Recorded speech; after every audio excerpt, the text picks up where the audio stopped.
Hello ನಮಸ್ಕಾರ, ನೀವು ನೋಡ್ತಾ ಇದ್ದೀರಾ ಪವರ್ ಟಿವಿ. ನಾನು ಶರತ್ ಹುಣಸೂರು. ವೀಕ್ಷಕರೇ, ಬಿಹಾರದಲ್ಲಿ ನೂತನ ಸಿಎಂ ಆಗಿ ನಿತೀಶ್ ಕುಮಾರ್ ಅವರು 10ನೇ ಬಾರಿಗೆ ಮುಖ್ಯಮಂತ್ರಿಯಾಗಿ ಪ್ರಮಾಣ ವಚನವನ್ನು ಸ್ವೀಕರಿಸಿದ್ದಾರೆ. ನಿತೀಶ್ ಕುಮಾರ್ ಅವರಿಗೆ ಪ್ರತಿಜ್ಞಾವಿಧಿ ಬೋಧಿಸಿದ್ದು ಬಿಹಾರದ ರಾಜ್ಯಪಾಲರು. ಆರಿಫ್ ಮೊಹಮ್ಮದ್ ಖಾನ್ ಪ್ರತಿಜ್ಞಾವಿಧಿಯನ್ನು ಬೋಧಿಸಿದ್ದಾರೆ ನಿತೀಶ್ ಅವರಿಗೆ. ಈ ಸಂದರ್ಭದಲ್ಲಿ ಬಿಜೆಪಿಯ ಇಬ್ಬರು ಡಿಸಿಎಂ ಆಗಿ ಪ್ರಮಾಣ ವಚನವನ್ನು ಸ್ವೀಕರಿಸಿದ್ದಾರೆ.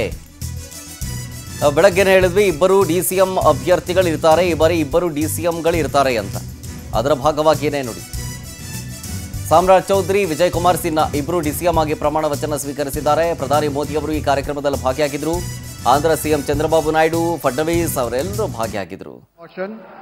सुश्री श्रेयसी सिंह, डॉक्टर प्रमोद कुमार, श्री संजय कुमार, श्री संजय कुमार सिंह, श्री दीपक प्रकाश से माननीय राज्यपाल के समक्ष पद एवं गोपनीयता का शपथ ग्रहण करने का अनुरोध करते हैं.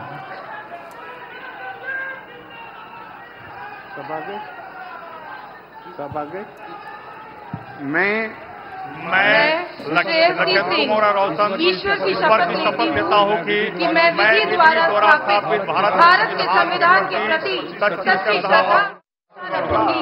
मैं भारत की प्रभुता और अखंडता अक्षुण्ण रखूंगा. मैं बिहार राज्य के मंत्री के रूप में अपने कर्तव्यों का श्रद्धापूर्वक और शुद्ध अंतःकरण से निर्वहन करूंगा. मैं भय या पक्षपात, अनुराग या द्वेष के बिना सभी प्रकार के लोगों के प्रति संविधान और विधि के अनुसार न्याय करूंगा. मैं लखन कुमार रोशन ईश्वर की शपथ लेता हूं कि जो विषय बिहार राज्य के मंत्री के रूप में मेरे विचार के लिए लाया जाएगा अथवा मुझे ज्ञात होगा, उसे किसी व्यक्ति या व्यक्तियों को तब के सिवाय जबकि ऐसे मंत्री के रूप में अपने कर्तव्यों के संगठन निर्वहन के लिए ऐसा करना अपेक्षित हो, मैं प्रत्यक्ष अथवा अप्रत्यक्ष रूप से संसूचित या प्रकट नहीं करूंगा.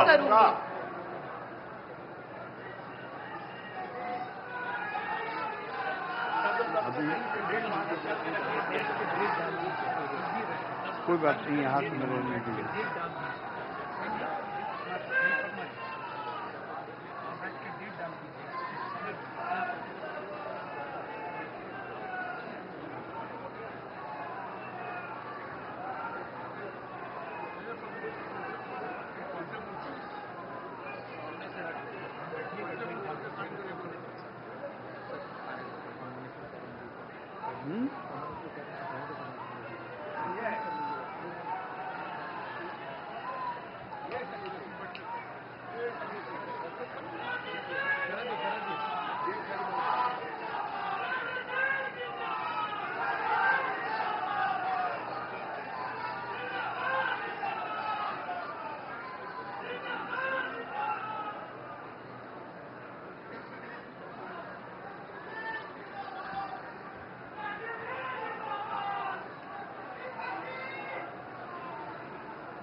ಡೀಟೇಲ್ಸ್ ಕೊಡ್ತಾರೆ. ಇದ್ರ ಬಗ್ಗೆ ನಮ್ಮ ದೆಹಲಿ ಪ್ರತಿನಿಧಿ ಸಂತೋಷ್ ಹೊಸಹಳ್ಳಿ ಲೈವ್ನಲ್ಲಿ. ಸಂತೋಷ್,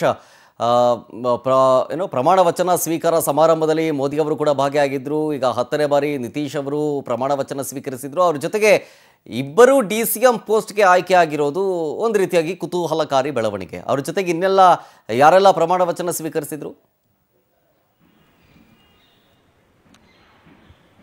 ಖಂಡಿತ ಶರತ್, ಈಗಾಗಲೇ ಕೆಲ ಕ್ಷಣಗಳ ಹಿಂದಷ್ಟೇ ಬಿಹಾರದಲ್ಲಿ ಮತ್ತೊಮ್ಮೆ ಎನ್ಡಿಎ ನೇತೃತ್ವದ ಸರ್ಕಾರ ಈಗಾಗಲೇ ರಚನೆಯಾಗಿದೆ.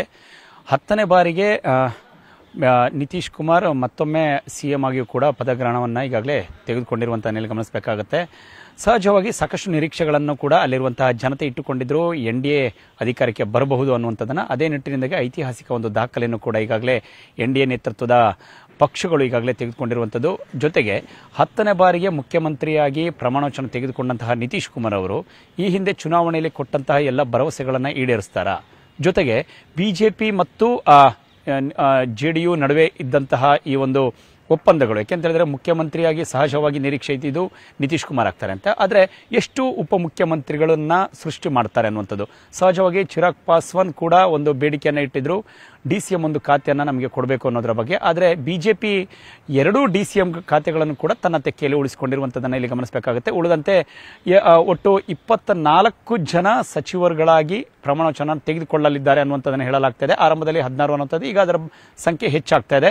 ಆದರೆ ಇನ್ನೂ ಅಧಿಕೃತವಾಗಿಲ್ಲ 24 ಅಥವಾ 26, 30ಕ್ಕೆ ಇರುತ್ತೆ ಅನ್ನುವಂಥದ್ದು. ಅಲ್ಲ ಫುಲ್ ಕ್ಯಾಬಿನೆಟ್ ಒಂದೇ ಬಾರಿಗೆ ರಚನೆ ಆಗುತ್ತೆ ಅನ್ನುವಂಥದ್ದು. ಇನ್ನೂ ಕೂಡ ಈ ಒಂದು ಕಾರ್ಯಕ್ರಮ ಚಾಲ್ತಿಯಲ್ಲಿರೋದ್ರಿಂದ ಬಹುತೇಕ ಈಗ ಹಾಲಿ ಮಾಹಿತಿಯ ಪ್ರಕಾರ 24 ಜನ ಶಾಸಕರುಗಳು JDU, LJP,